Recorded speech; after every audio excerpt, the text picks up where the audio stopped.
on earth as it is in heaven. Give us this day our daily bread. Forgive us our trespasses, as we forgive those who trespass against us. But deliver us from evil. For thine is the kingdom, power, and glory. Amen. Our daily bread. Forgive us our trespasses, as we forgive those. I pledge allegiance to the flag of the United States of America and to the republic for which it stands, one nation, under God, indivisible, with liberty and justice for all.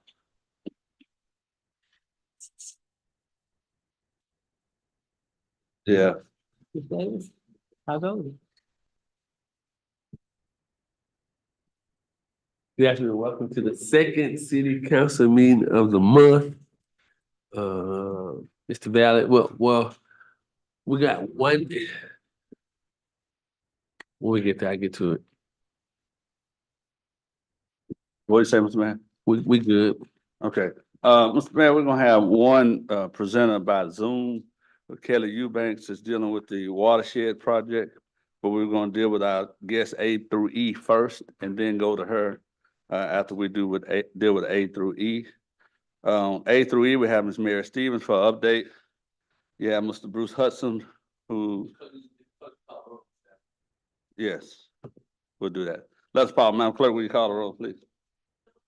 Here. Here.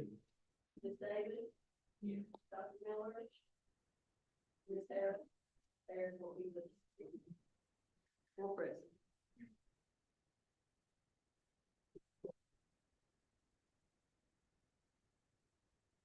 You ready, Mr. Mayor? Yes, sir. All right, on A through E, we have Ms. Mary Stevens, who's here for an update on the flooding and drainage. Mr. Bruce Hudson is asked to be placed again on the agenda on May the 7th. We have 4 former police officers who are listed, but they did not provide us any information as to the nature of their presentation, so I don't know if they will or will not. We have Attorney Alvin Sims, who's here to speak regarding the Wardell Sims Memorial Park. And we have Mr. Raymond Sims here. I believe he's here for something separate from that. And Reverend Jarvis Smith has submitted a block party application. So wanted to deal with those, and then we'll skip down to 8D, the watershed update, after we go A through E. Kyle Stone.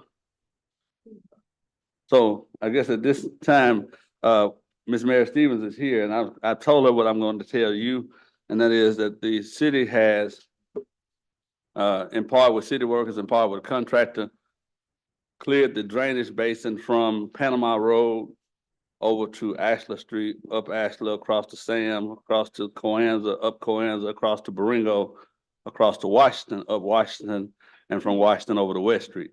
That is basically from the Boys and Girls Club to West Street. The drainage ditch has been cleared, with the exception of there's some culverts in front of where Ms. Eula Mabel Pettis lived when she was alive. And what we basically need to do is dig those up and clean them out. Mr. Turner. You remember a few months ago, we talked with Smith and Wayland, and I think we talked to Mr. Alexander. Is that kind of like what he was suggesting as an initial? We used his markings. Yes. We used it. Yeah, he set up a schematic for us to follow in terms of the rise and fall of the drainage ditch and what to do and all of that. So that's what we did. But we also he stopped right there by the hut, and we went on and did the rest of it from the hut all the way across to West Street by New Haven Church. So that's opened up all the way through.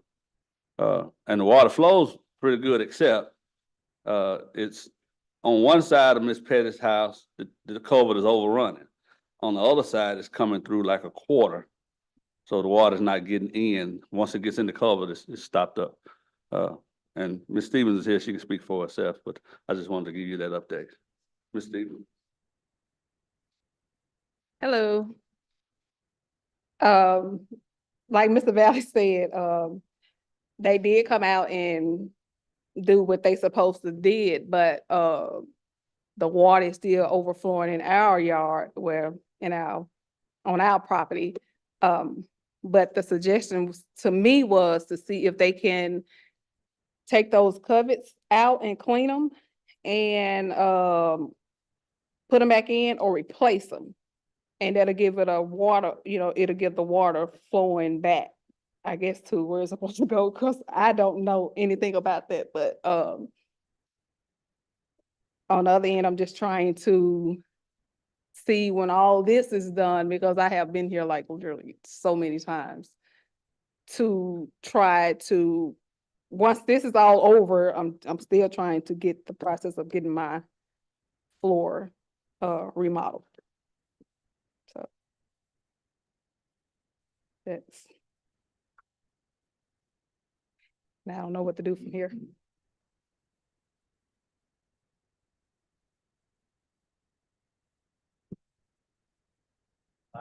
Y'all like to do?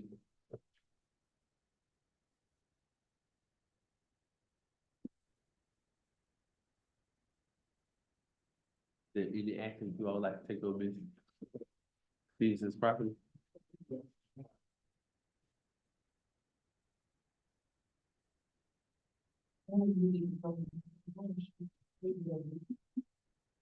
That'd be fine. I mean, I just, I don't know.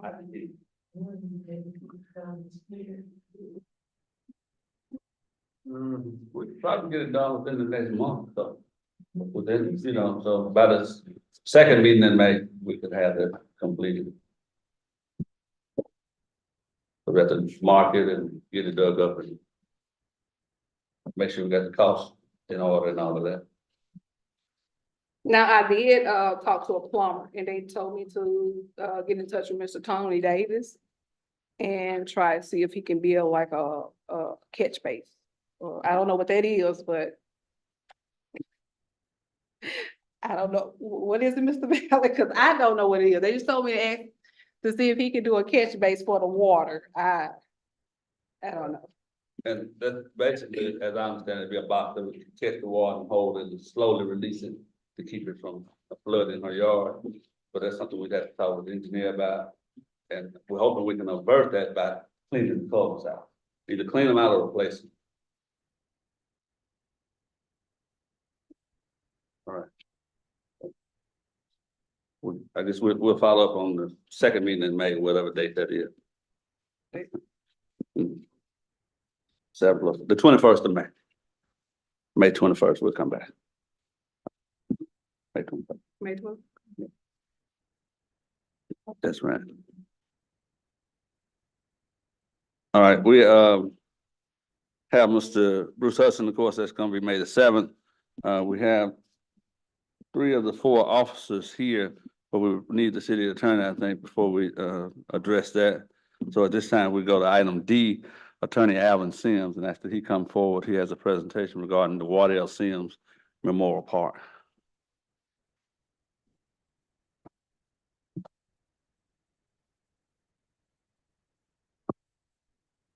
Good afternoon. Again, my name is Alvin Sims. I'm here with some concerns on the behalf of the Wardell Sims Memorial Park.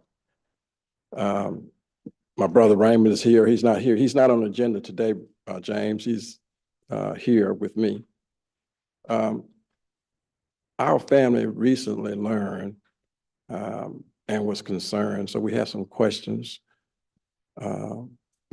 about the efforts to convert the Wardell Sims Public Park to something else, a housing unit. Now, we have no objections to housing. We understand. My brother wouldn't object to house. But when you look at the situation, we've not received any information. No one spoke with us. I'm sure when you look at the geographic landscape of the city of West Helena, there are other areas that we can build housing. None of that has been brought to our attention. To my knowledge, I don't even know if any of that has been adequately and truthfully presented to the city council. So that's basically the nature of our concern. I do know that you have the old Little Rock Park, old Little Rock Road Park. That park is completely abandoned. Myself, my brother Raymond, my brother Rodney, when we were young, we played baseball in that park. That park is available. As I observed it as a citizen of this community, I can still consider myself a citizen of this community, but I live in Marion because my home church is here, and I'm an active member of my home church. But when you consider that park and how it's gone down, and then even the space, it raises concerns, or at least in our mind, as to whether this is a good faith effort, whether other options have been looked at. Now, obviously, we come in peace, but obviously as a lawyer, I looked at the statute. And the statute requires, it talks about the property that you're going to lease as being abandoned property. That property is not abandoned. The statute also talks about it being property that the purpose has changed. The council believes that there's a reason to change the purpose. There's none of these. I'm just concerned about whether these things have been adequately addressed, whether that's been presented. Okay, we're going to change the purpose because the way I understand the reading of the statute, the purpose of that property has to be changed. It's a park, and the statute does permit parks. It mentions parks, golf courses, swimming pools. It mentioned those items within the statute. But the statute says when you're leasing or considering that, it talks about the property being abandoned. That property hasn't been abandoned. Now, we haven't been here saying, could you please maintain it in a better way? Could we get new basketball goals? Could we get new this, new that? We haven't appeared here to do that. And we believe that you are going to make the best use of the funds that the city has for all the purposes and all the citizens of Helena-West. But the property hasn't been abandoned. And then the statute talks about the necessity of whatever this lease is going to be. Why are you going to abandon the property? Has the property been abandoned? Are you going to change the use from a park? Why are you going to change the use? And then the necessity. And again, I spoke about the old Little Rock Park, and it appears that there are even other areas that would be more desirable. And then finally, it talks about the necessity. Is this a necessity? Are there other options? Are there other areas? But the statute says necessity talks about if you're going to lease property, that there's a necessity for this. I recognize that there's a need for homes, but is this the only area that homes can be built in Helena-West Helena? We just have a concern about that. We like that park to remain in memory of my brother. My brother served on this council. He served on this city council before he made his transition. And he, as us, the other same member, we left the community and dedicated our whatever ability God gave us to this community. Now, finally, with this lease being 99 years or 20 years, the statute also says something about 20 years. That's essentially giving the property away. And we're talking about tax. All the property within this city is maintained through the tax base of every citizen who buys property, owns property. All of their money is used to maintain this park. So those are the concerns I just want to leave with you. We will hope to be better informed as a family about what's going on. We would hope that the city would use due diligence to look for some other alternatives. And we would hope that the city council would search out as hard to see, is this necessary before there's any change in the memorial of the Waddell Sims Park. I thank you all for allowing me to come before you. And I hope that we can have better communication with regard to this city's project as it relates to the memorial or abandoning the memorial of the Waddell Sims Park. Thank you. Mr. Sanders, I do want to apologize for you not being informed to you and the Sims family. But the city council has decided to get with Mr. Eden and so it still will remain a part once we have the meeting with him. We'll make sure you're informed on what's gonna happen, but more than likely it's gonna stay. And from what I'm seeing and hearing, once we get through meeting with them, we'll make sure we keep you updated on. But more than likely, I'm thinking it's gonna probably stay what it is. From the feedback that I've been getting, so we will let you. We'll get in touch with you and Raymond, Mr. Raymond Sims, to let you all know, and we'll do apologize for not informing you all. So from the city from me and the city, we apologize for not informing you, but it won't happen again. But we'll promise you, our decision when they come back with their decision, we'll promise you you'll be informed on what's going on. So we do apologize from my office, the entire city. Mr. Valley? All right. Item E, is a block party permit application. Rams, has that been completed? Two of the signatures, I missed the chief, police chief this afternoon when he was in the building, but did he say it was okay? All right, we have, two signatures and one, verbal from the mayor. It's, the same block party that church, that Second Baptist has each year, April 27th, with activities for the adults, health booths, cookouts, things like that. And they do apologize. Pastor Smith said he didn't realize that the meeting was coming so early in the month, and he slipped up, and he said he's very sorry, and he couldn't be with us tonight. So is there a motion to approve the Second Baptist block party, April 27th? Ms. Davis moves to approve the event permit for the Second Baptist Church. Is there a second? Ms. Miller seconds the motion. Any discussion?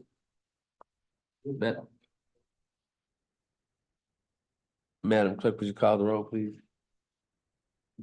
David?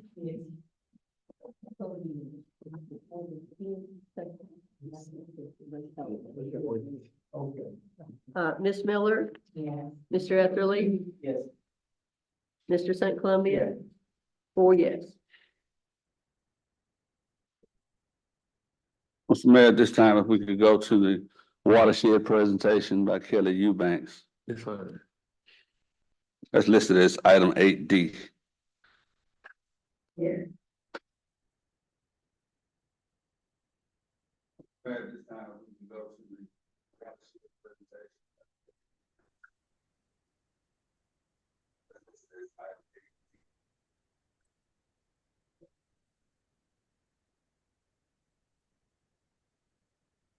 Mr. Valley, are we ready to begin?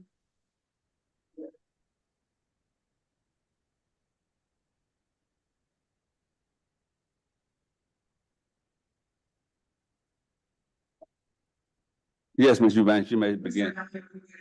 Okay. Hello. Thank you all for having us. Greetings to Mayor Franklin. Greetings to Chief of Staff, Mr. Valley, and to the City Council and all residents that are present there. I'm Kelly Eubanks, the principal at Key Concrete and Construction, and I'm here this evening with Philip Massier from FTN. We are working on one of the two watershed projects that are in Helena, West Helena. And the last time we had the opportunity to interact with the public about the watershed, to share where we were, that was at the scoping meeting last November, at Lakeview High School. And so we're at a point where we are getting information out of the modeling that we have done. That's one of the steps. That's part of conservation planning, where you develop a model that simulates water coming in and out of the watershed. So we're at a point now where we have some information that's coming out of that model.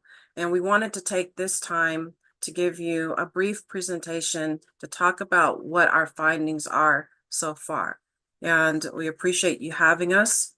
And I am going to turn it over to Philip.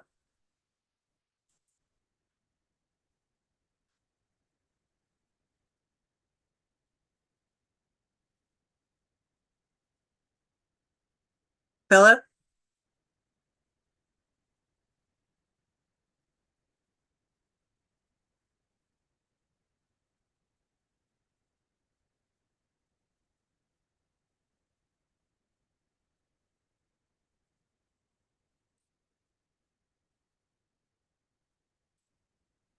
Okay.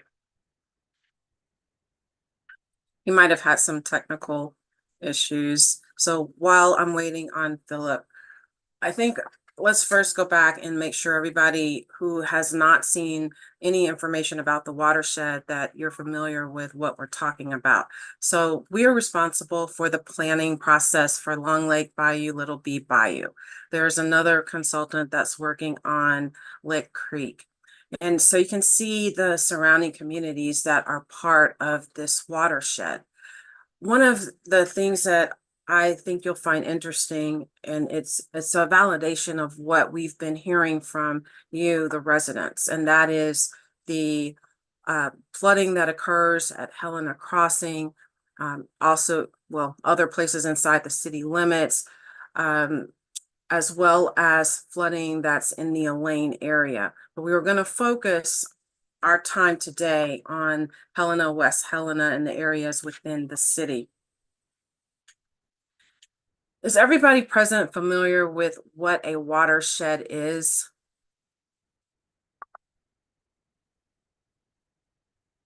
Okay, well, I'll just take a couple of moments to talk about that. So a watershed is just essentially a geographic area of land. It's where all the water, whether it's rain, snow, runoff, whatever it is, it drains into this common outlet. And that outlet could be a river, it could be a lake. It's just a natural basin that channels water. And so it has natural boundaries. Obviously, you know, depending upon how you look at it, the whole of Arkansas in a sense could be a watershed, but our study area is limited to what the Long Lake Bayou that we are focusing on, Little B Bayou. It has a drainage network and everywhere is part of the watershed. And the reason for that is everywhere has an impact on the watershed. So you might be 20 miles, away from Helena-West Helena farming. However, the actions that are occurring 20 miles away impact what's occurring in the city. There's an impact of human activities. There was a resident speaking earlier about, I believe it was culverts that had been in need of cleaning out, but it was still causing flooding.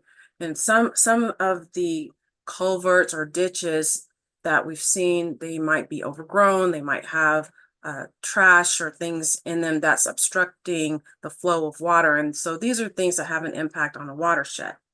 And it's very important to have a watershed management plan, and we'll be talking more about that. Philip, are you back with us?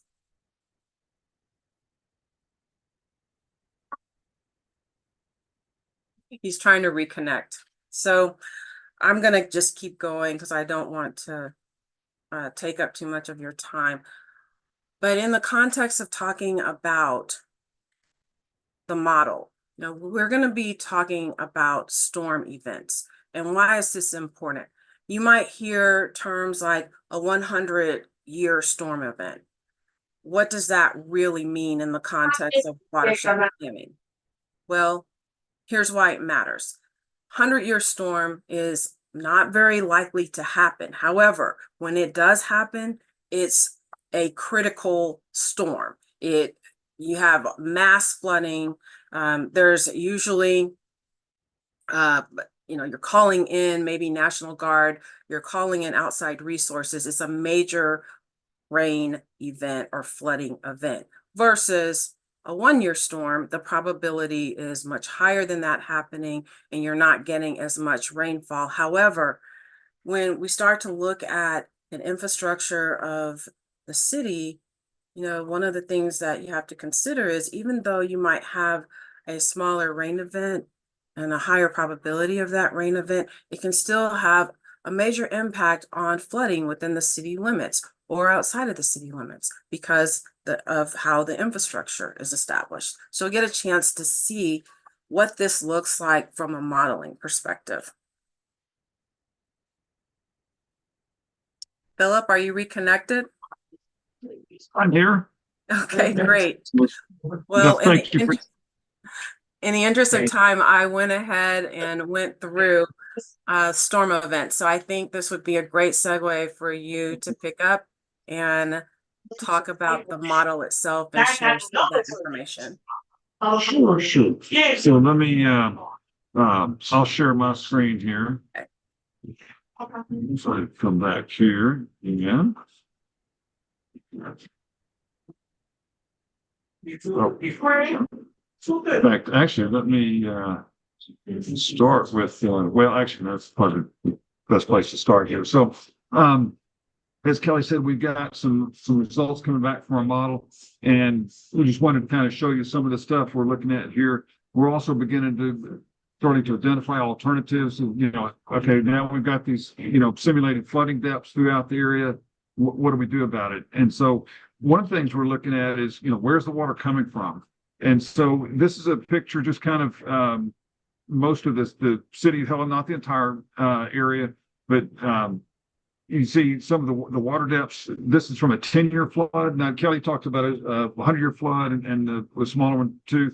This one is a 10-year flood. It's kind of in the middle. It's likely to happen 1 year out of 10. It happens to be 5.66 inches over a 24-hour period, not spread out uniformly, but about half the way the statistics are run and the way that comes out is the way it's simulated on normal practices is that about half of that rainfall occurs within a 3 to 4 hour period. So anyway, it's a lot of rain in a fairly short amount of time. And so this is showing that our model is showing that we would expect to have flooding depths 0 to 1 feet where that light cyan is 1 to 2 feet in the little bit darker blue and so forth. Most of it is within those first two categories there. So you can see a lot of water in there. But and if you look at, you can have Walker Street is right in there. And so as you know, that's kind of separates things in terms of some of the drainage. So the area north of that drains to the floodgate and pump station up on the north side of town. That for the most part, there's not a whole lot we can do there. We are looking at, what are the elevations of that floodgate and the pump station, and what we were told by Mr. Frank Clancy of the Helena Improvement District is that pump station is only operating when the floodgate is closed, and the only time the floodgate is closed is when the Mississippi River is up high enough that it would start backing water up into the floodgate. But so, we may need to change the operation of things there, and also make sure the water can get to that point. So. And like I say, that's some of the stuff, some of the fine scale stuff like that we'll be evaluating, not so much with this computer model that looks at the whole watershed. And Kelly, did you show I believe you showed probably had the map of the whole watershed that you showed. And, I did. Okay, great. Yeah, that's 187,000 acres. That's, a lot of area. So any model that covers that big of an area, you can't have just a lot of detail in every area. That would be impossible. So that's why when we start looking at more finer scale detail, like I say, we'll have some more boots on the ground. We were out there back in October when we had some of those meetings, but we'll be back out again now that we have some model results and kind of have some specific areas we want to look at to make sure we can pick up on some of the details that the model's not picking up on. Again, we can't cover the whole watershed in detail, but we'll look at some of the problem areas. And like I said, on that north of Walker Street area, making sure the water can get to those, to the floodgate and pumps there. So then if we look at everything south of Walker Street, again, that's, hopefully my cursor shows up there on the screen. But if we look at the area south of Walker Street, a lot of that water is coming down Springdale Road, coming off the Crowley's Ridge there. That's no surprise to folks who live there. You guys are probably saying, yeah, we know that. And so you get water coming there, and then water coming at other places coming from the west, again, off Coolidge Ridge. So part of what we're looking at is, are there some ways that we can intercept some of that water and reduce the amount of water that's coming into the, I don't know if you call it downtown area, but into kind of some of the lower areas farther, towards the east side of town. So we're not far enough along where we can tell you, well, we're looking at a particular thing right here or there, but we're getting close to that. One example of where that's already been done is that Walker Street culvert. If I zoom in a little bit, it's that existing culvert. When we were out there in October, we saw how Walker Street, is about 10 feet higher than the surrounding area. And we're like, why is this higher here? It wasn't until later we found out that, okay, there's a tunnel under there that intercepts some of this flow that's coming down Springdale Road. It intercepts some of that and through a tunnel, goes out underneath or through the Mississippi River levee and dumps the water out there where it's not a problem. And so things like that, we're also but see that Walker Street culvert, it doesn't catch all the flow that's coming down Springdale Road. So we're looking at that, what's preventing that from catching more flow, or do we need to make, another type of diversion like that? So those are some of the things we're looking at there in the main part of town. And then of course this, as you guys already know, that like everything south of Walker Street eventually drains, towards the eastern side of town, and then generally speaking, and then to the south. So everything leaves town to the south. So you've got a good bit of water there. So let me switch images here and pull up this other one, the Helena Crossing. So this, and let me see if I can orient you here, because the roads don't show up too well. This is what I call the South Loop around town, Martin Luther King Drive. And this would be the bridge going across the river there. The river's just to the right of the picture there. And then this is Highway 20 coming down here. And then coming off the side is Highway 44. And then one of the particular areas we've been looking at that was pointed out to us when we we're out looking at things in October, and we've seen pictures of it that Thearty Griffin has provided to us, is some of the flooding along Lithicum Street, and particularly on the southwest end of that street in that neighborhood. So there are a couple of things. One is some of the water in there, and I'm going to zoom in just a little bit more there. So some of the water, part of the reason water can't get out of this area here along Lithicum Street is that it's supposed to come out. It goes through just a little cut in the ridge. There's a kind of some dry ground there. And then it comes out into this low spot area here, flows down to the southwest, and then makes a little turn and comes into this larger canal here, and it continues on towards, it's part of Long Lake Bayou at that point.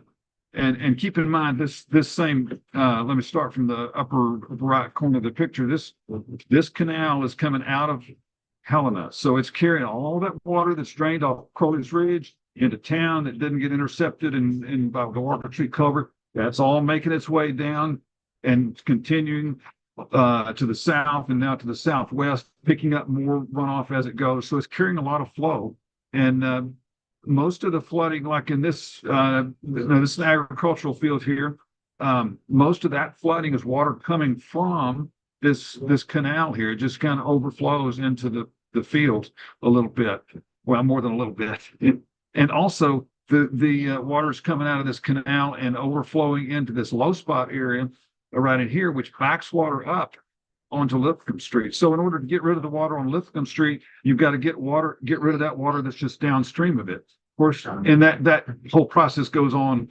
But in order to get rid of that water, you got to have somewhere for it to go downstream, and then that water has to have somewhere to go. So it's kind of this ongoing thing. And like I say, if you have a really flat watershed like we have here, you sometimes have to extend that a little ways, a fair ways downstream to really get any relief. So one thing we're looking at is, would that help to maybe enlarge that canal so it could handle that flow better without overflowing? But then if you do that, anytime you make a canal larger, so okay, you're sending water downstream faster, you might be just moving the problem downstream. We don't want to do that. So we're kind of looking at the different things. That's why we have the computer model, so that when we do something in one area, we can see how does that affect things downstream and sometimes upstream as well. Another possibility, and you know, we're still at the early phases of this whole thing, is another possibility would be somewhere over here, kind of close to that where US 49 branches off to go across the river. Could we put a pump station in there and pump water over the levee into the river? You know, to pick up some of that flow in that canal right here that's bringing all this water to this area. You know, when we look at flooding, a couple of things we look at are, can we reduce the amount of water coming into a particular area? And can we help the water that's already there leave better? So looking at a combination of those things. And so we may consider a pump station there. You know, anytime you're looking at something like that, okay, not only does it have to be built, but it's got to be maintained. So somebody's got to maintain something like that. And that, you know, that could, you know, preclude that from being an alternative, but it's something we can look at. And again, as we've said in the public meetings, the final decisions are not coming from the consulting team. We present the information, you know, the flood benefits, the environmental impacts, the social impacts, economic impacts, and like I said, operation maintenance. What would that mean? And we'll put all that information together and not all at one time, but anyway, and that's the kind of thing we put together and help you guys decide as local sponsors what you want to move forward with as a preferred alternative. A lot of stuff there, and like I said, we're kind of still in preliminary stages of things, but I don't know if our audio is working fine, but if you guys have any questions, Kelly and I'd certainly be happy to try to entertain any questions.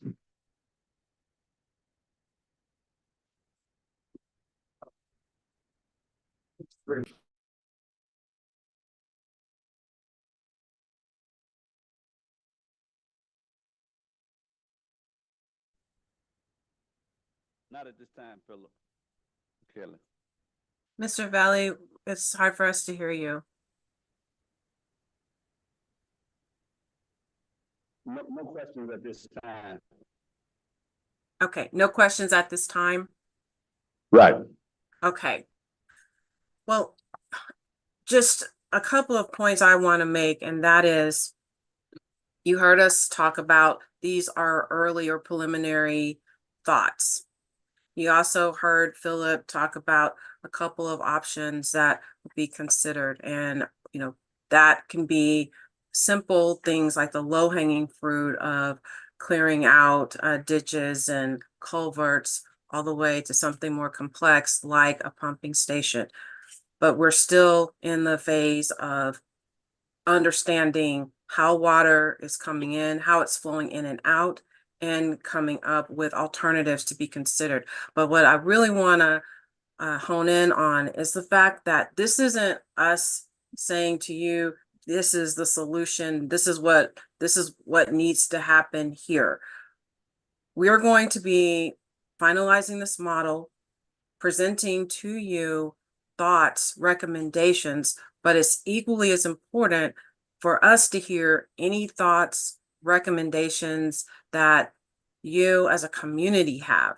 And so the final decision on the alternative that actually gets designed and actually gets constructed, that's going to be a decision that's made by the community.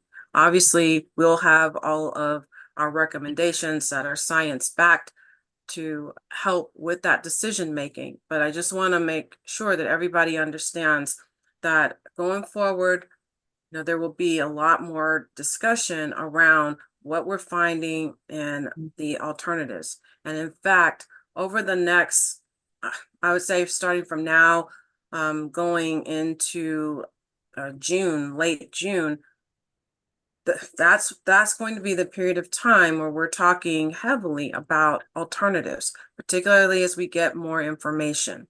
And so we'll ask to be back in front of the public sometimes in May to share some additional information and really begin to talk about those solutions, which are called alternatives in the planning process.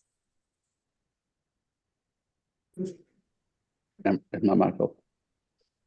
And Mr. Valley, could I add one more comment? You know, at the beginning of the program, you guys, I didn't catch the woman's name, but you guys were talking about a drainage issue there. If you guys have particular drainage issues, like a particular intersection, whatever, that you want us to consider, by all means, throw that out our way. But keep in mind that with this program, by the time we go through the planning phase, the design phase, the construction phase, it's going to be a few years down the road before anything ever happens on the ground.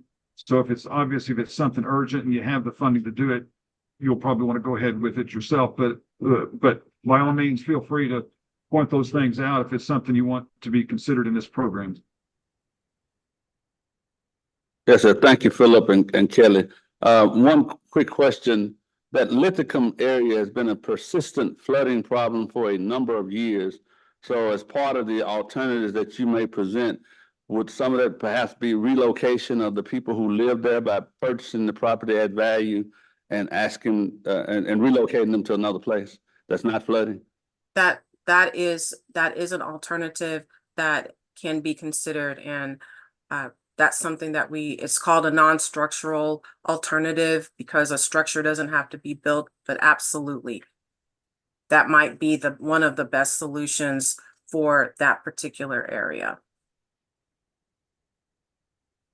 All right, I just wanted to make sure that that was on the table for those residents, because it's been a Yes. persistent problem. It is on the table. And that makes sense. It's a low-lying area, so you're kind of limited in what you can do there. So that's definitely within consideration. Right, and just for the people who don't know that area, Lithicum Street sits about 3.5 feet below Highway 20, I believe it is. Is that 44? Highway 44. Lithicum Street sits about 3 feet lower than that. So it's gonna be hard to make any real adjustment without either building the houses on real high stilts or relocating them. All right, Ms. Eubanks and Philip, is there anything else you need to present to the council or the general public tonight? No, we thank you for your time. We will have boots on the ground, as Philip stated, and the goal is to have that occur in the next several weeks. So we'll be back in contact with you to have further discussion about those details. All right, one other thing, Kelly, the city council may have heard this before, but we're doing 2 separate watersheds, and you're doing one and a different engineering firm is doing the other. Just generally describe where's the other watershed located as relates to the one you're working on.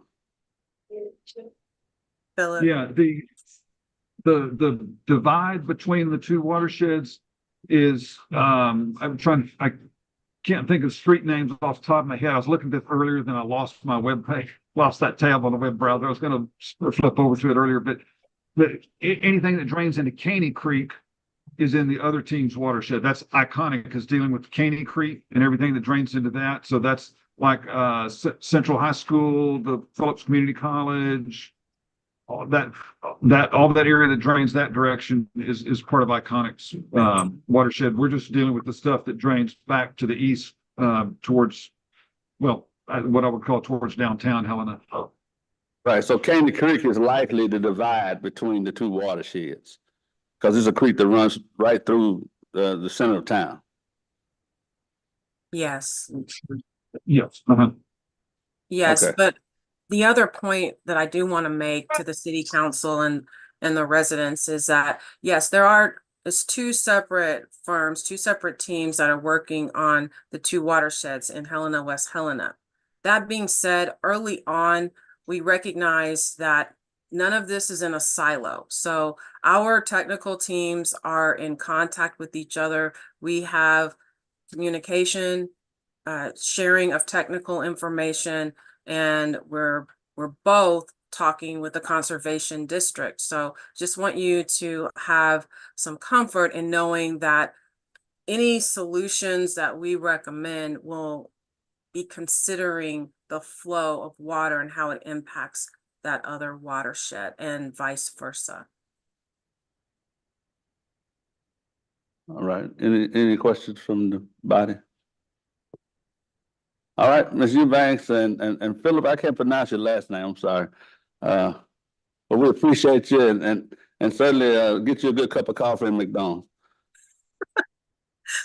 Thank you so much. Have a Alright. great evening. All right, take care.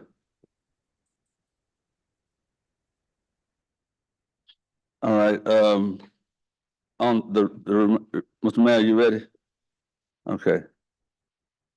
So we have on routine business, meeting minutes will be presented later. Then we have amended budget. Mr. Turner submitted. I don't know if you're ready to vote on that. There may be a resolution on the desk. Put before you a resolution. I haven't had the city attorney look at it. It's kind of a combination of the resolution that we used last year when we amended the salaries. And I called around and asked around some other cities to see if they had a resolution, a sample resolution for an amended budget. I got something from North Little Rock, so I had some elements of what we used last year and some wording from the city of North Little Rock, Arkansas, but I still haven't had I just got finished that today, so I haven't had the city attorney look at that yet to see if it's okay. And I gave you the proposed amended budget last week. I just set it before you so you can review it and look over it. And I referenced that in the resolution as Exhibit A, so that would be that Exhibit A. And also I put before you something that this is kind of like what's going to be in the audit. This is a sample of what's generally in the audit. It says the City of Helena-West, Arkansas Statement of Revenue, Expenditures, and Changes in fund balances. And this is like the format that they use in the financial audit, where it has the general fund and the street fund, and it has the budget to actual comparison. And generally, when the auditors look at the budget, they look at the overall budget, like did you go over overall with total expenditures? And then they also look at the various classifications. And these are the classifications that they use: general government, law enforcement, highways and streets, public safety, sanitation, health, recreation and culture, advertising and promotion. And so I kind of use this format to kind of give you an idea of what where they are likely to see any overages in the budget that we went over from 2023 operations. And I think this is a better look than the Exhibit A that I gave you last week, because that exhibit is just it's gonna show you all of the line items. You're gonna have some that are $50 over budget, $50 under budget, $1,000 over, $1,000 under, and blah, blah, blah. So it's a whole lot of line items to kind of go over. So I'm giving you this so you can see overall what they may be looking at when they look at the budgets. And so right off the top, one of the first things that it's showing is that we went over budget and it says general government, but that's administration and code enforcement combined. And so that $400,000 that we went over, a lot of it is, some of it is personnel, salary and budgets and benefits. Had a situation where we had the director of the A&P commission, or A&P, their director, we pay their salary out of general fund, so we process the salary in general fund. We process everybody's salary in general fund. And so A&P, they reimburse us every month for those salaries and insurance benefits every month, but it's reflected in that line item. It's going to be reflected in the salaries and benefits in administration. So that's one of the reasons that we're going to show that we went over. Also, you have health insurance. I didn't get the memo that the health insurance premiums had increased. And so it's going to be an overage in pretty much every department with health insurance coverage. So that that contributed to the administration, well, to the general government classification being over.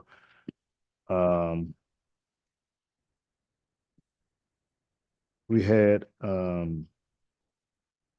legal services, professional services, an item in professional services that we were over budget was legal services, Arkansas Municipal League. And that is a payment that we paid early. It's due, it was due this year, and Ms. Ramsey happened to pay it in December, trying to get it out the way. So that's causing that to be over budget for this year. So next year, well, this year to be under budget. And rentals and leases, we had some old gray bar. What's gray bar? Lease phones and the cameras. So we had some old bills from Gray Bar. And I think we paid some Caterpillar stuff out of the general fund for the landfill to help the landfill. And so that's causing the rentals and leases to be over budget. And also in capital expenditures in the general fund, I think we paid for a truck for the water department. And we made that arrangement to pay for a truck. I think Mr. Murdoch said that he could get a chassis and get a bed or something. And yeah, we pay for that out of general fund. So those things weren't budgeted. Those are items that you guys approve. You approve the increase in appropriations, but the auditors want to see those changes reflected in the same way that you passed the budget, and we passed the budget by resolution. So they would like to see those changes and any additions or overages or whatever amendments that you guys decide to do. If you decide to do it, they would like to see it in written form or in the same form that we passed the budget, which was a resolution. And so another area where we went over budget was in public safety, and that's the fire department. And primarily their overages were in salaries, but that's because we had a couple of people that retired. And so they get this lump sum that we pay them when they retire. And so that caused the salaries and benefits to be over budget in the fire department. And also they were over in fuel costs.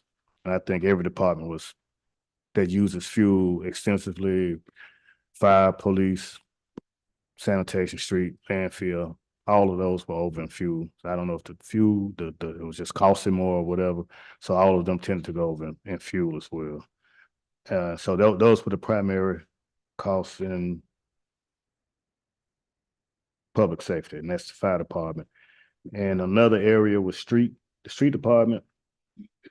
And some of the major reasons why they went over budget was because of repairs to equipment, sanitation trucks and boom trucks and things like that, and fuel costs as well. And so those are just some of the things when the auditors go over this, they're going to see those overages that we went over in budget in the adopted budget. So just to correct those items, because we'll get written up for it. So just to correct those items, we're just asking you guys to amend the budget. These are the reasons why we have those overages. Primarily, we have those overages in those particular areas. And so I think that's it. So you guys have any questions? And if you don't have any questions, if you think of something, that's why I'm trying to get this done probably about mid-May. That's why I'm trying to give you guys plenty of time to look over. You look over these line items, you see something that you have some questions about, just give me a call, email me. And I'll do the research and try to let you know why it's over in that area. But that's pretty much what came to mind. This is what I saw. This is what I've seen so far for the reasons why. And those are the three primary areas that are over budget. Mr. Turner, your resolution looks fine. Okay. As it relates to the line items and the articles that you placed here, I noticed the absence of the water utility. You pull out to push on the water utility. I know they're audited separately.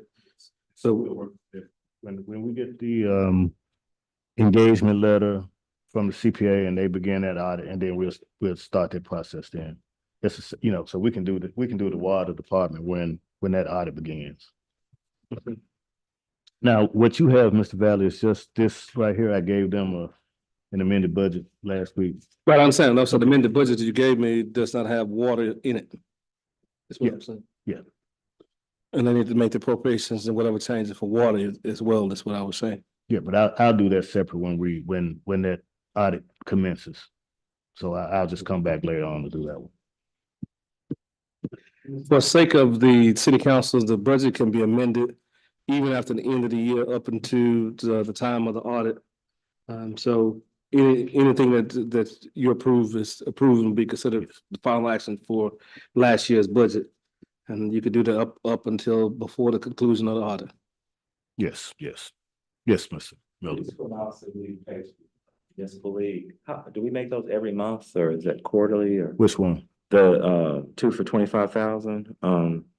He's in his treasury report. He's in a different document. Oh, Yeah, I'm sorry. Yeah, I should have explained that. I'm looking at your treasurer report. which the March? Items, yeah, for March 94785 and 94786. That would be 14. Okay, no, so those payments, you have a payment. I don't know the date, I think it was March 26th or so. It's $25,000, two $25,000 payments to the municipal league workers' compensation. That insurance holder, and I think we owe about $69,000. so they allow us to make payments, and so those are two payments. Okay. That we've made for that. Okay. They want it in one lump sum, but they allow us to make Okay. quarterly payments, and so she pays it. Whenever she gets some extra money, she tries to get it on that way. Because they will take it from us, so they'll, if we don't pay it, they'll take our term back. So we kind of try to make sure that we keep up with that. Okay. And this statement doesn't contain the landfill debt service. I haven't received their statement yet. So I've given you everything else in this, what I'm giving you tonight. But I'm thinking that statement will come in tomorrow or maybe sometime this week. And so as soon as I get that statement, I'll enter the information into the accounting system. Then I'll email you an updated copy of this.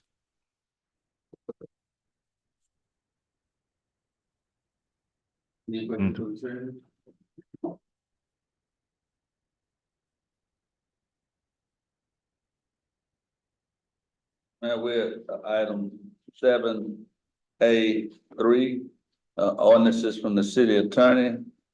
I believe he placed some of them on the council desk dealing with the new water.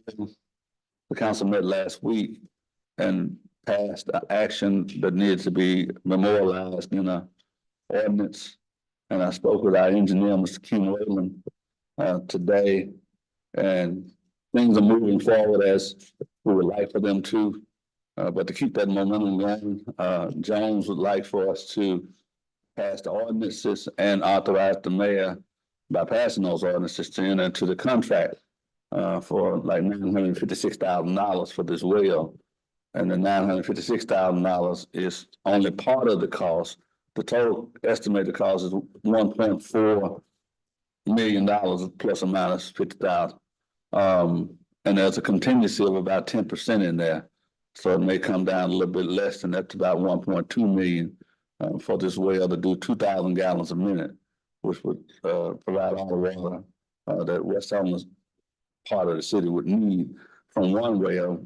But we do intend to rehab the other wells that we have out there.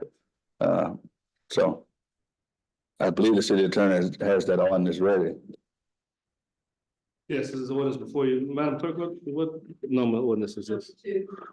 2/2024. It places the $1,452,963 was the estimate that Mr. Whalen discussed with the city last week. It also approves the mayor to enter the contract. It approves. Mr. Attorney, can we get first a motion to place it on the third and final reading title only? And then you read the title.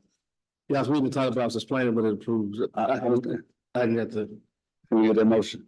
Somebody, I got two orders. This is the same one. I didn't know you had copies. Oh, okay. I had extra sitting here, so we'll pass that again. No, sir, it's the same. Yes. There's a motion on the floor to suspend rules, place ordinance number 2/2024 on its third and final reading the title only. Is there a second? Second.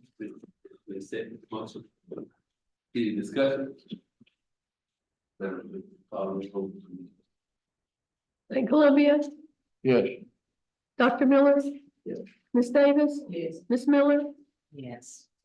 Mr. Etherly, Yes. 5 yes, 1 absent. So ordinance number 2/24, an ordinance waiving the declared building in accordance with Arkansas Code and say that section 1458 authorizing the mayor to enter the contracts for the construction and of certain property for the city of Helena-West and for other related purposes. Motion to adopt. I moved.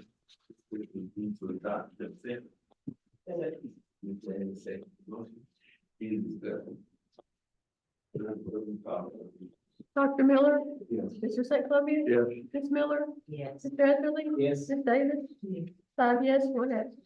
There's an emergency clause, is there a motion to adopt the emergency clause?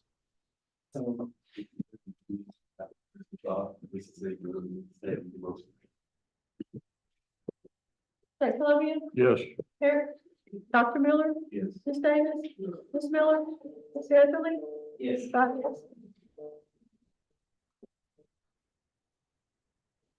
But then, this from the city attorney. All right, we move to new business, item 8A1, water department rate study. It's still being managed. I hadn't got an update other than what I gave last week. We turned in all we needed to. Dennis Sternberg is working on it. If he had any questions, he would contact us for more information. So as soon as we get it, we'll share it with the council and the general public. On item 8A2, the landfill department, my understanding.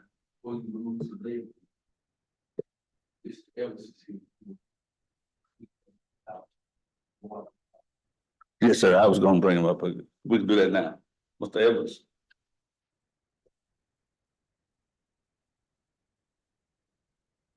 Thank you, Mayor, and members of the council. I will go through a few of my comments tonight, and I'll try to stay in sequential order where I see things today. It's been almost 3 months since the latest water crisis took place. January the 18th was when many of the citizens in West Helena lost water. And there has been some progress. You made some progress tonight, but there is a lot to do.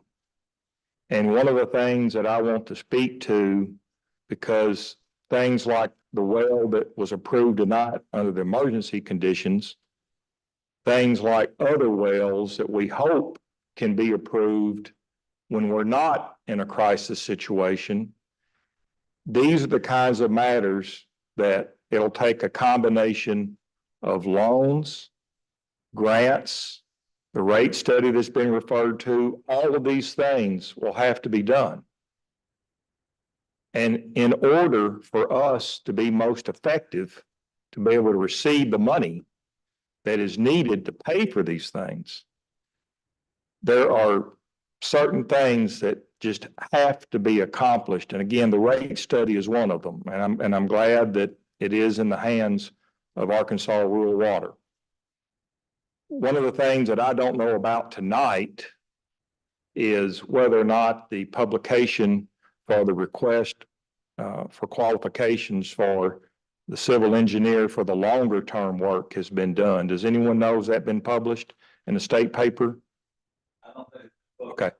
That, members of the council and mayor, I cannot stress enough how critical it is to get that notice in a statewide paper, to put out the request for qualifications for a long-term engineer. And as I've said to this council before, that's not demeaning anything but about the engineer that we have here in this town, Ken Weiland.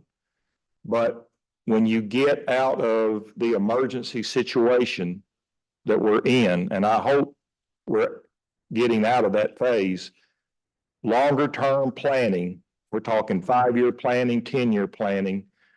We need to make sure that this item is published. And as I've said to the mayor many times before, of all the decisions that he will make as a mayor, getting the right engineering firm to handle the long-term planning for this city will probably be one of the most critical situations that he ever achieves. Everything that we do, every good thing that comes before this council, every good thing that some citizen out there is doing to make this city a better place to live, it all comes back to water. And I mentioned earlier, it's going to take grants, it's going to take loans, and these grants and loans, they're made by state and federal agencies for the most part that do this every day. We have to get the confidence of these agencies in order for them to make us these loans. These are not just, just because you apply for a grant, apply for a loan, it doesn't mean you'll get it. And one of the things that, Mayor, I've observed in previous meetings that I think that the city has to have help with. We have to do a better job of dealing with the finances, understanding the finances, getting the finances straight so the state and federal folks that are wanting to help us will be able to help us. A few weeks ago, I had a conversation with a staff member of the Walton Family Foundation. And the Walton family has put a lot of money in various projects in Phillips County over the years. And one of the things I told them that whether it's them or any other philanthropic organization, one of the best things they could ever do is to help the city with the kind of expertise and assistance, both in grant writing and fiscal management, to get us to the point where we can get the funds that we will need to do all of this work. This is not going to be a quick or easy fix. We're talking about 5 years, 10 years to do everything that needs to be done. But it can be done. The solutions are there for us, but fiscal management, you can't get around it. And some of the things that I've seen appear before the council, it's not what state officials, federal officials want to see. Some of you, Mayor, last week, you visited with an engineer who's doing work for the EPA to see what kind of technical assistance there is for Helena. One of the first things that he told me when he visited with me was that he watches these meetings. You go to a YouTube channel and Google Helena-West Helena, and here we are. I don't think he's the only one. And there are people who want to help us, but we've got to do our part to get that help. And what I'm recommending to the council, and I will have some further thoughts on this to the council and to the mayor, but if we can find a way to get additional support for, getting the book straight, and I'm principally right now talking about the water department, getting the book straight and the water department, and getting additional assistance for grant writing. And we've just got so much going on that I think we need this help. I mean, we're talking about water and wastewater right now, but the landfill has needs, the police departments we've got all kinds of things that are coming at us. But the one common denominator for all of these deals is water. And if we don't have it, we're just not going to get there. Now, let me go through a few grant programs real quick, and then I'll take any questions and I'll conclude my remarks. But one of the grants to help pay for the water well, the current water well that we're talking about that we've applied for is a USDA Rural Development Emergency Grant. Preliminary engineer report was turned in concerning the history of the well and the West Helena system that was out. We learned this afternoon from USDA that there are some additional questions about tying the failure of that well to the cold weather event. Because that well, as members of the council may recall from some earlier presentations, that well had had problems before. The cold weather event by itself was not the only issue that that well had faced.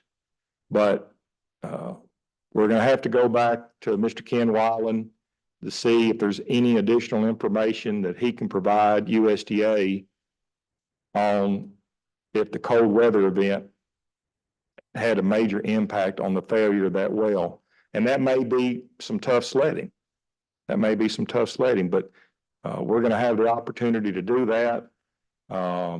If we can get past that hurdle, then that's about $1 million available on grant right there.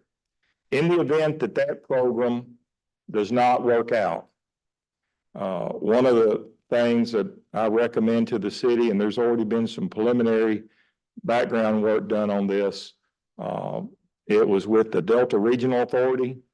They have some programs that we would definitely qualify for, and that could also help with this well.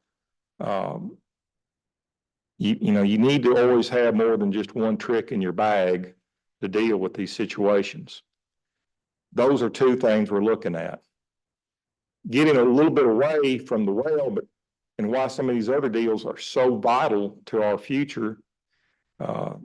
Members of the council, Mayor, you may recall that there's still a pending, it's approximately $3.9 million ARPA request to the state of Arkansas that's held at the Arkansas Natural Resources Commission. I think Helena-West Helena has now moved up to number 2 on that list. And that's good news. But there is an extremely short time frame to get this money out. And that's another reason why it's so critical to get that request for qualifications published in the paper and to get an engineering firm selected so the work can start in order to be able to spend this $3.9 million in a timely fashion. I mean, we're probably coming in now on less than 24 months. And that may seem like a long time, but if you're dealing with engineering, when they're going to have to come in and, you know, really make sure this stuff is right, when you're having to wait on parts, you're having to wait, you know, for crews just to show up, because as it was noted earlier, when it comes to like these well situations, there aren't that many people, not that many businesses out there in our region that even do this kind of work. I mean, it's not like you just go to, you know, the hardware store and pluck this stuff off the counter. There's going to be some lead time on this. So it, you know, if I leave the council tonight and subject to your questions, you know, my plea is that we really focus on getting our fiscal house in order, really documenting where the spending is going, being very transparent with the people. If we need to get some professional help to assist the city, you know, let's see if we can find some money and some people to help us with that, because I think it will pay us large dividends well into the future. Doing that, getting this RFP published and getting that good firm selected. And again, I don't know, that firm may be Mr. Weiland's firm, it may be someone else, but we really need, you know, for the people of this city, that needs to be really well done, needs to be really well thought. And we just, you know, the people are owed it. And as a wise man once told me, any city that's a good place to live is a good place to visit.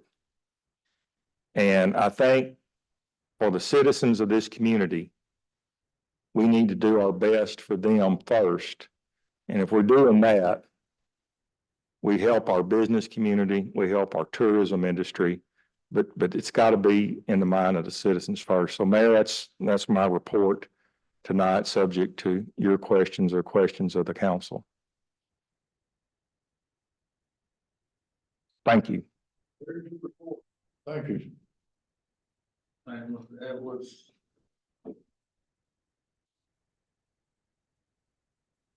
Next item, Mr. Mayor, item 8.2A, the landfill department. My understanding that Mr. Wilson's unable to make it as he was working late at the landfill. There's a parks department request to do repairs down at the North Helena Pool. I believe that estimate is included in the packet of page 5 of 33.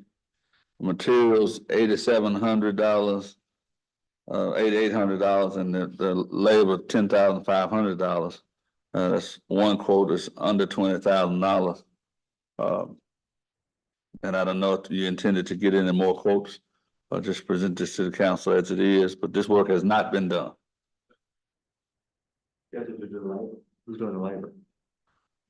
This quote is from Eddie O'Neill, Okay. and he's got a materials list. But it's for work at the pool.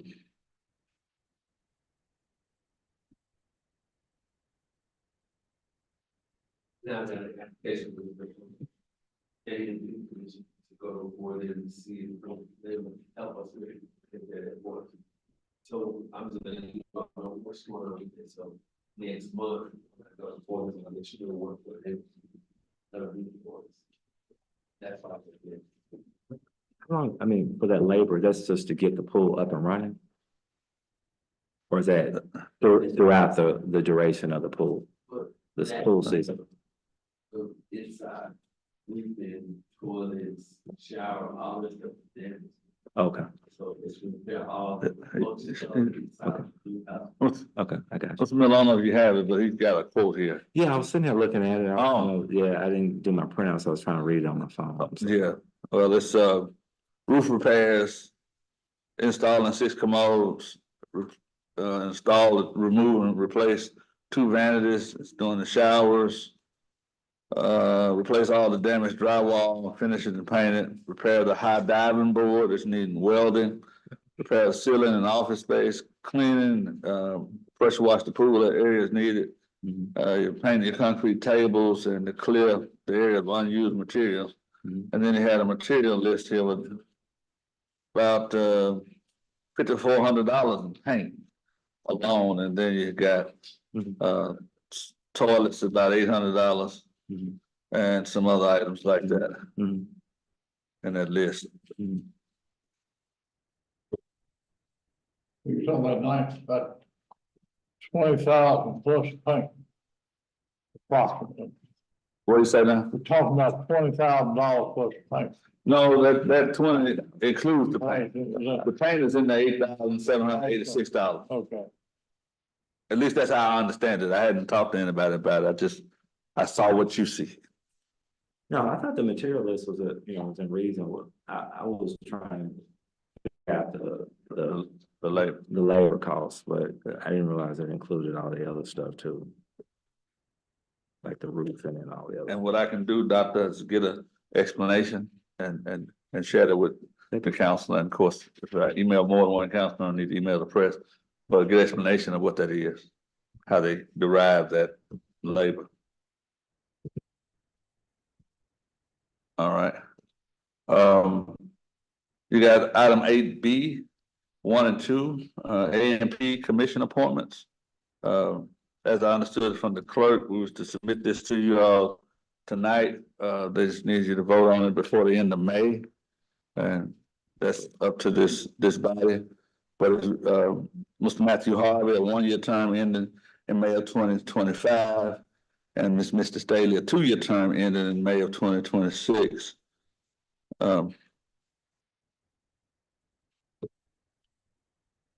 So I think either one of those, I think both of those are obviously good candidates. I guess my question is, how do we go about, I know you all been on the A&P for a while. How do we go about selecting? And then like, where's our candidate pool come from? To serve on A&P, you have to be in the industry that collects the A&P tax. So that's lodging and or restaurants, prepared foods. A&P nominates from within, sends it to the council for confirmation or affirmation. Mr. Harvey and Ms. Staley have completed, they have the shortest terms on A&P. Some of the terms are 1 year, 2 year, 3 year, 4 year. There's one person who's at large. They're from the industry. They've completed 1 year term and 2 year terms, and so they need to be, those positions need to be filled, and A&P are sending those back for another year term and another 2 year term. So, but it comes from within the body.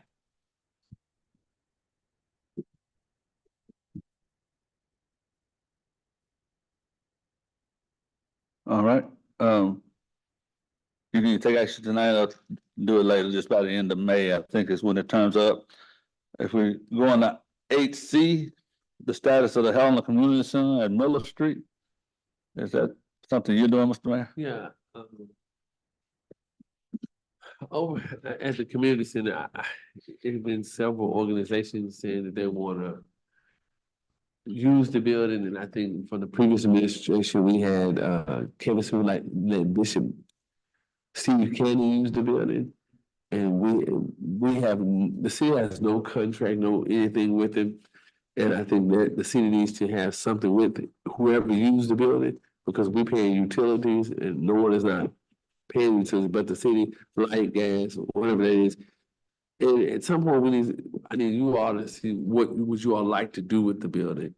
Because somebody's occupying the building, and I'm pretty sure you all didn't know, you all see events over there. And I think the body should know what's going on on the property or with the property.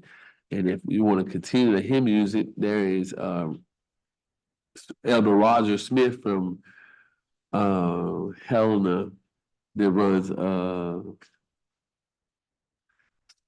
Christ Temple Church of God of Christ. They want to use it Sunday after church, so their people, their members can do a walking event in the center, play basketball. People don't want to utilize it, but want to make sure that they get something from you all to say, hey, they can or they can't. I don't want to put somebody in there you all don't know. Same thing with Bishop Kennedy. I want him to have something in writing with you all. And are they going to pay some, or are they going to help with the utilities, because all that's left on us? So I think they said they had some issues with plumbing, if I'm not mistaken, or something is going on. So before I say yes to anybody, I want you all to know what's going on. But those two people, Christ Temple Church of God in Christ, Roger Smith and Bishop Steve Kennedy, you all, they need to submit something to you all, so you all can, yes, they continue to have it, because this has been going on for the previous administration, and I've been trying to catch it so I can let you all know what's going on that property, so you all can be aware that somebody is using that property. So, I'll get, Roger Smith wanted to use it last Sunday, slipped my mind, but Steve Kennedy has been utilizing it, so for an after-school program for something. So just wanted to let you all know that, so we can get something in writing on how that building is used and what they should pay, or what should they, utility-wise or whatever. So just an update for you all to see what you all like to do. So at the next meeting, we can talk about, y'all tell what y'all want to do with it. Do you want to continue to let Steve Kennedy use it, or how you all want to let that go? I probably would have to excuse myself from the actual vote, because my feeding program actually serves his after-school program. So anything I would say would be biased, But I think he's done a wonderful job. But of course, that would be at the discretion of the board to. Well, it's kind of just to let you all know that somebody's in the building. Yes, sir. Because you all, I'm pretty sure Ms. Davis and Mr. Anthony and Ms. St. Columbia, we had previous knowledge, but going forward, I want everybody to know what's going on, who's using our facilities. So it will be a surprise to ride down there and see somebody, oh, we didn't know. So just want to make sure you all are aware of that. Hey, can I ask Mr. Miller something? Sure. So you're gonna recuse yourself from the vote? I think I should, because I mean, if we're voting to whether if we're voting on whether he should keep the building, I'm obviously saying yeah, because my feeding program serves his after-school program. So I think that'd be unethical for me to vote. But I guess, But I mean, you said you think he's doing a good job. yeah, I do. But if you thought he was doing a terrible job, would you accuse yourself? Would you? If I thought he was doing a terrible job, my feeding program probably wouldn't be serving his. No, but would you accuse yourself and say, I'm not gonna vote because I think he's doing a terrible job and I don't want to. That's the point of, I mean, that's, let me just try to make the point. And I'm not trying to, Counsel. and I'm not trying to skirt the issue. I don't know. Well, it's just. Let me think about it. It's, I know it's just something. Yeah, I don't know. I probably still would though, because if I was serving, yeah. Probably, but I don't know. It's just really to let you all know what's going on. I don't want you to I mean, surprise. yeah, everything should be transparent, and it probably should be a process for getting a city building. Cause see, you know, Reverend Smith Elder Smith wanted to use it on Sundays, so Mhm. his members could come in that morning. Well, why couldn't it? Why couldn't it? 'Cause they don't use it. I'm talking for Bishop Cannon. I don't know what Bishop. Well, no, Cannon. I They just use the building on Sunday. want to let you all know. I think y'all are getting the cart before the horse. Yeah, The issue is Bishop Cannon has zero right to be there. well, okay. Well, the Well, body approved. well, he does, he kind of does. I mean, he was given the building to use. But you can't do that. See, Okay, we they either have to rent it from us, they have to give us something because we can't donate. I got you. Or if we let them use it, it has to be under the same terms. So like, for example, we did a deal with the Boys and Girls Club. Mhm. And what we did is we said, okay, this would be a parks function, so we're gonna get somebody to do it. Because it's something that the city could do, we're gonna get them to do, but it has to be in writing, I understand. exactly what we're doing. And so to just let people come in and use the building was never above board. So what you're saying, there was no MOU, there was no signed agreement? But we have to approve it here. I understand. Yeah, and so nothing has ever been presented, but it can't continue to operate the way it is. I understand. They need to pay us, or we need to have a written agreement that this is what they're providing for the city. That makes sense. So we'll make sure, that's just my whole thing. They want to be surprised because it's been going on. Wow. Something happens, we're responsible for the building. Yeah, but let me just put my little 2 cents. But I mean, that area, y'all know what that area is like, North Helena. I mean, it's like, and those kids have nothing.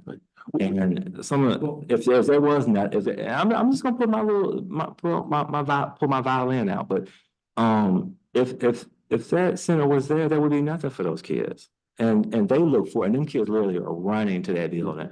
I see them every day. So I'm just putting my little, I'm just gonna put my little thing. That's not the issue. Yeah, I understand that. I said. The issue is, we can all acknowledge that area of town needs something. They gotta come in through the front door in order to get it, and that's the only. That's well. Yeah. And that was just my thing, just getting something, because we have, not trying to stop anything, just want to have, so for the last 2 years, we knew not, I mean, just wanted to make sure that we all on the same page. I want to make sure everybody, that everything's out in the open. So it's nothing to try to stop anything. No, We just want, I didn't say that. we just want them to come in and let us know. So it's nothing, just want to make sure that he presents, and same thing with Church of God in Christ. They want to do a Sunday morning walkthrough. We need a. So it's. Do we need a van? Yeah. But I agree with that. Well, no, thank you. I was laughing with this, that normally doesn't quote me, but that's one of my colloquialisms, walk through the front door. And I think the thing is that, he probably does do a very good job, but the citizens over there need something. It used to be the Boys and Girls Club at the time, the Boys and Girls Club. The reason why the Boys and Girls Club had to do with the roof. The other issues were not prevalent there. And at some point, Mayor Smith just allowed Bishop Cannon just to go into the building. But we have received zero remuneration for any of the things that he's done. And but he probably is doing a good service over there. But it has to be addressed by the body at some point. I mean, it's no different than the Water Hill Park as it relates to just allowing people to use the facilities for nothing. Because it's the entire community's center. It's not just Bishop Cannon Center, and I think that's the issue. Because we're getting into it because we don't have a contract. one person said, well, I want to use it, and then who has authority? It's the city authority, and we haven't leased it to anybody. This is another thing too. It's not on the agenda, but I need to bring this up. The Boys and Girls Club in West Helena.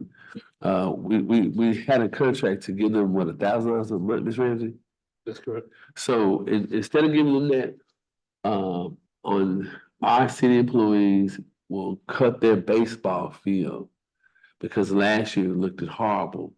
And they don't have the equipment to cut it. We have those batwing mowers. The batwing mowers will also cut the river park. So just want to let y'all know, we'll start working with the Boys and Girls Club to keep the baseball field and the soccer field, all that needs to be cut because we can't provide the money, but we can provide them with a service to make sure that we keep the grass cut at the Boys and Girls Club. And actually that's the site where the well would be. So we have been helping the Boys and Girls Club by keeping their grass cut. We cut it at the end of last year, correct, Mr. Valley? In the summer of last year, right? The Boys and Girls Club.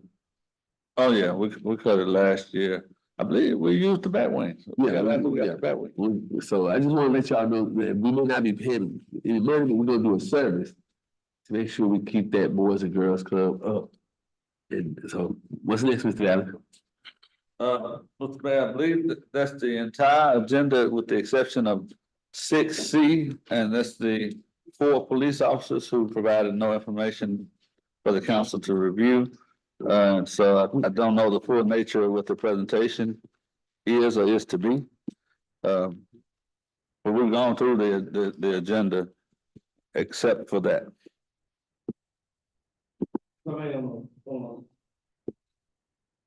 I sent the council email on Friday relating to the hospital, local council hospital,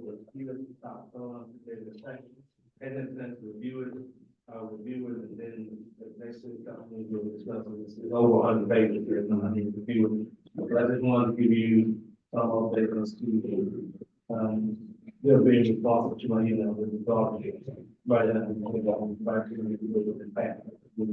Mr. Valley, I read some in the correspondence.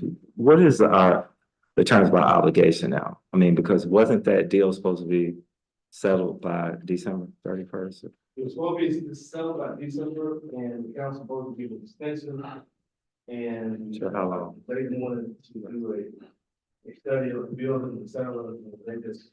What was it? The contract, this date is April 9th that I have here. What was the extension to? I think go back to the round. Yeah, so terms of the agreement are old. There's something to think So, about. there's no solid here that you paying for purpose of giving it all. That's what I'm saying. So I'm gonna review it and we'll put on the agenda for 7.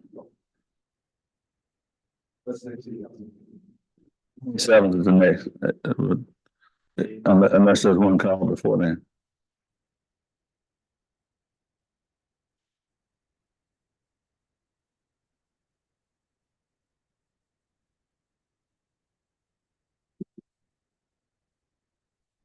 Of course, I don't want to step on the city attorney's toes, but these 4 officers have been released by the city, and so depending on what they intend to discuss, you kind of need to know. But my guess is that they wouldn't be entitled to an executive session; it all have to be open.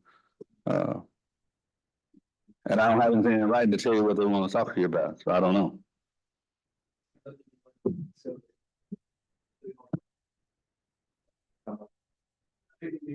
One issue may be the executive session issue, pending of another city employee. I don't know, I haven't heard what they want to talk about. Yeah, so. All right. Yeah. How do y'all wish to proceed? Let them come up, they're here. Mr. Bird? Thank you. I'm sorry, but we didn't have any. I see by here that we don't have any information yet, but the reason Mine Sunday, any of you are represented by an attorney? None of you? Will you all verbalize the members of the attorneys and deal on any issues relating to talk to? We have retained an attorney. Correct, you. Okay. Correct, no. That's what's the other one again? No. So the attorney you have, that is, we have not, so we talk about that from this job. And it's something that's not related to, well, no, not related to that, no. I disagree with you. The four persons not here. Ms. Holmes is not here. We haven't retained an attorney. However, we did speak with one and he advised us to come before the council, but we don't have legal representation. And the reason why we're here tonight, some of you may know, some of you may not know. On March 19th, the four officers that was terminated from the city of Helena-West suddenly received an email from a news media in Little Rock. And that email was, it was subject, freedom of information privacy issue. And if I may, I'm not gonna call that person's name who sent the paperwork. But the email reads, we requested a copy of your personnel file from the city of Helena. That person sent us a copy of your file, and she failed to redact information that specifically exempt under the Freedom of Information Act. We wanted to make sure that you were aware of this. They also sent us paperwork of everything that they were sent.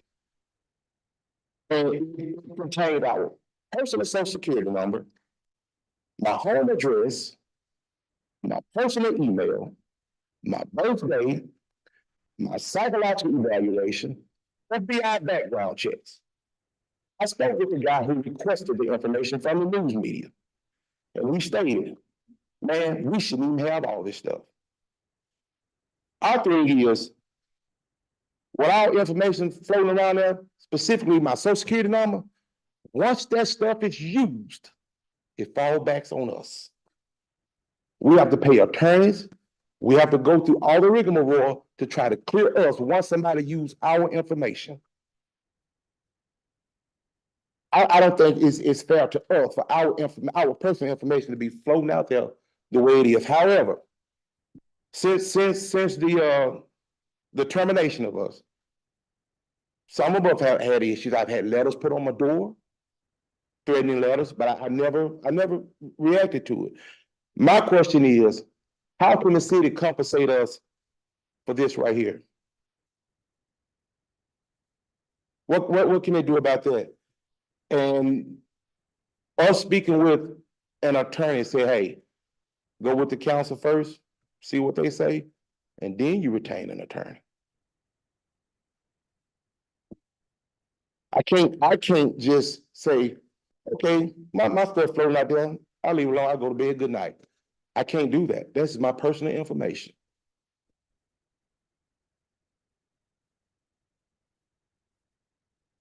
I was at work when this happened, not the police department. When I got a very disturbing phone call from Ms. Thornton, I was more hurt because I felt like the people in this administration had more, you know, what I should say, more knowledge to say, well, I can't send these people stuff like this. I had to leave work to come up here to see what was going on as to why all of my information is floating out there. But I just thank God that man used our email address to reach out to us and let us know. And speaking with him on the phone, he said he did talk to the city attorney and told him what was going on and this shouldn't be going on. If I may address it, I was informed after the fact that the city employee responded to FOI complaint. Informed me that the city employee responded to an FOI complaint. This is a pending matter with the city, so the city, I'm not individual that was discussed, it is not the city attorney's office that was responsible for the release of information. I have constantly advised people, giving the attorney general opinion, and gone through and shown all the information is supposed to be redacted. The attorney general opinion that clearly on the point relating to. And I have provided personnel, mayor's office, from other parts of the city, that here's the process, here's the needs opinion, and then we get a FOI request.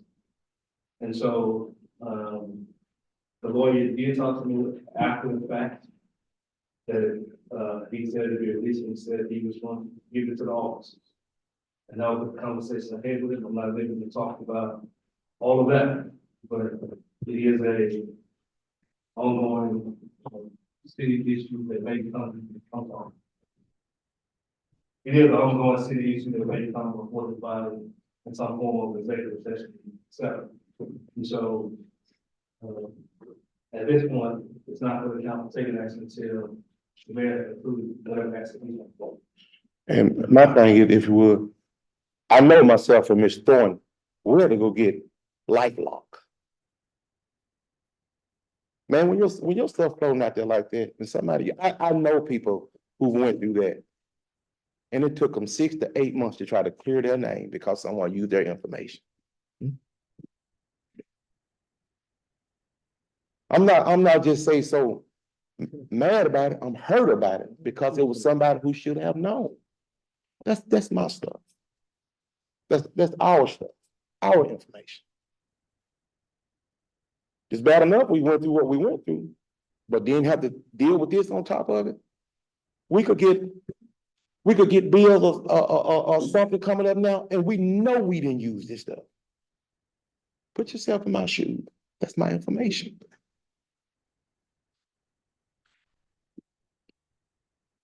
My understanding from speaking to the attorney, to speaking to the person who received it, that he sent it to the 4 officers and he was not going to send it to anyone else.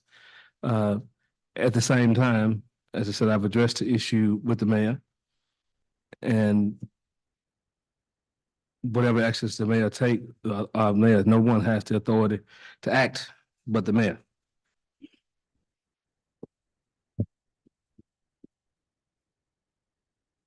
Now, as it relates to any proposal or anything like that, at this point, I don't know whether there are any damages. I don't know what has happened. But the body can take an advisement. They've been advised by the 4 officers. They've come in 3 times. And so they've been advised. This council now has information that the allegations that they are making. If anybody wants to email, we all receive the same email from the same news media. And these people, they also emailed us. You want to look at it? They also emailed us everything that they shouldn't even have. You see, my social security number, all that stuff. He highlighted.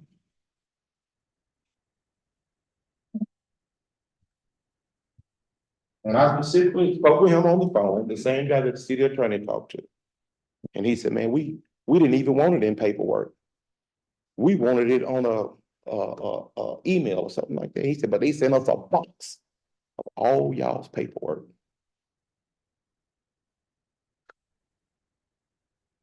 Again, it was not the city attorney's office that we said. I'm just saying it from the city of Helena-West, not specifically your office.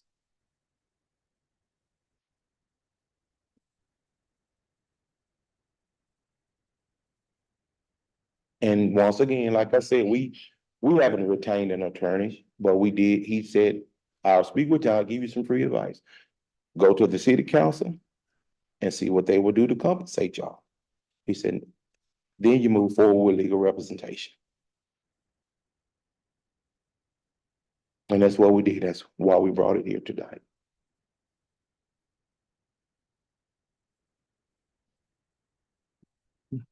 Have we received any official correspondence from the state police? On this issue? Mm-hmm. I have not received it. I haven't been made aware of any official correspondence from state police. Okay.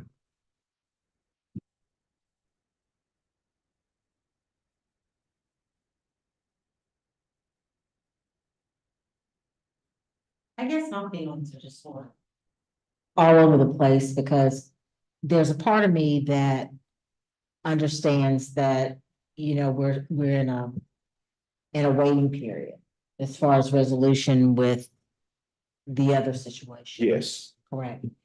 And, you know I would be absolutely livid if someone did not redact information that I knew could follow me and people could use my social security number, so on and so on. And yet, I don't know that we have enough data right now to know that it's been exposed as of yet. I know that down the line, it becomes a city council issue because financially, we're gonna be the ones, am I right, that are gonna have to make the decision about paying the legal bill and retaining someone and all of that. It's a tough situation. When you say I'm just curious. When you say compensation, what does that mean to you? Compensate us for what we're going through. And what would that look like? I mean, what does that look like? What are you asking? Basically, what are you asking? No, what we're asking, what I'm asking is just to be compensated with a fair amount for what I'm going through. Because if I have to retain an attorney, then it's probably gonna be, who knows? And I'm not up here just to say, hey, I'm gonna get back at this. This is not a get back thing, because if it was a get back thing, I'd have came to the council for something before this happened. You see what I'm saying? That's the only reason I'm here. This may be a little bit off the topic. Are you able to get a job as an officer somewhere else? Well, we did speak with a representative from the Law Enforcement Commission on standards and training today. And she said that y'all have not been decertified. An agency can pick y'all up if they chose to do so. She said that with everything that's going on and everything that people have seen, nobody probably will want to pick you up. But he said with the shortage of officers all around the country, somebody might hire y'all. So you have not been decertified? No. And she also said that we did get letters from standards. And if we requested a hearing, we will have to send a portion of that letter back signed saying we requested a hearing. Now, what does it mean when you get a letter from standards? That means you're on the list? Yes, that's exactly what it is. That means your certification is pending? No, we're still certified. Okay. But we have a letter saying that it was sent to them for decertification. Okay. Information was sent to them to decertify. I guess maybe I misunderstood, because I thought that was one of the things we weren't gonna do. Now, maybe I was wrong, but I thought that was in part of the discussion, was that we weren't gonna move towards decertified. Or did I miss that? Wrong. Let's pause for a second. You're getting into confidential matters. He's discussing open as he is, but I don't think the body should be going through that process. But what he's talking about, it's I know what he's talking about. It's a due process issue going through it. But I still think that these are the vestiges of his employment here, and those things, while he's no longer employed, those things are still confidential as it relates to those. Okay. But any person that's facing decertification has a right to a hearing. And I don't know whether that it could take up to over a year. She said it was going to be over a year before you have a hearing. So she said that if anybody wants to hire y'all, they can.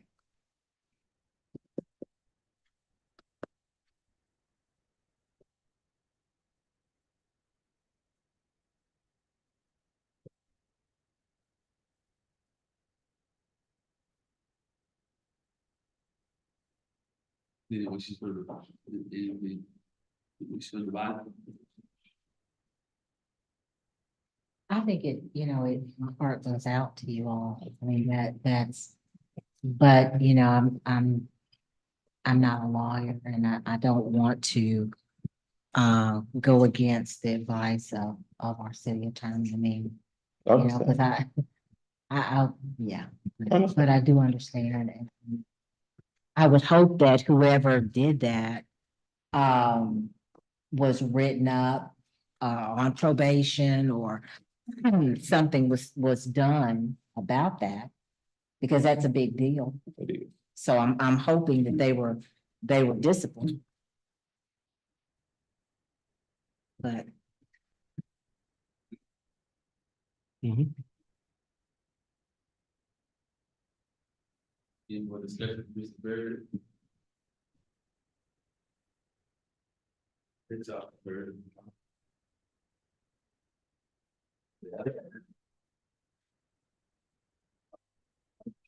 Was Mr. Bird presenting for all three of y'all? Was Mr. Gann, Mr. Eden? Yeah, it would explain to, piggyback off what y'all, in reference to, with our information being there, I don't know how far we went to, but I have experienced, since it's not here that I have like cars come in my yard, park there maybe 10, 15 seconds, then they pull off. I mean, this not on one occasion, this numerous occasions. You know, I have a little small child that I try to go out with. I don't bring out because of, I don't know who might pull up in the driveway. I mean, despite going down the street, that's fine, but in my privacy of my own home and my driveway, that's something different.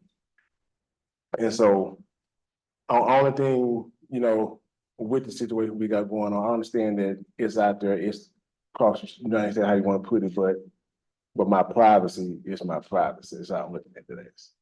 And to me, this didn't occur until I got that email from the news here, that folks just come in my yard to park. And I don't want it to be nothing violent up here, I want to say, but I have to take my own what's going on. I mean, I have to, but I feel like it violates me before one as a man that I have to actually do more than I have to for my family to make sure they're safe. And I can't just go on my front yard sometimes to worry that somebody gonna put it in the driveway. I mean, I don't have much to say, but I just, y'all consider what's going on our behalf. I understand what's out there is out there. But I just want to make sure that, hey, what's going on with our personal information is hindering all of us, should I say. That's all I have to say about this. I don't know them at all. They pulled up, but a couple of them pulled up when it just about dark outside. Someone pulled up when it was dark outside. You know, so when I was about to walk down my driveway, the car was just sitting in my driveway. And that's all I had to say about the situation with that violation, what's going on with us and our information. Have any question, anything, or? Oh.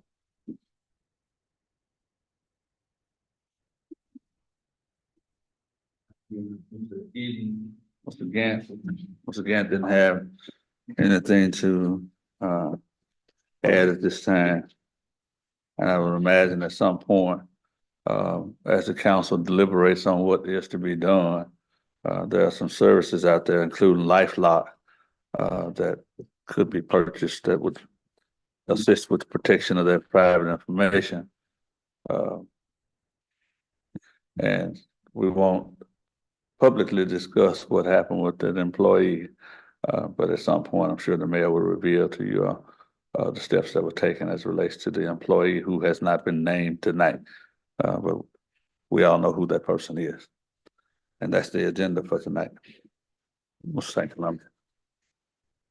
Second, adjourned.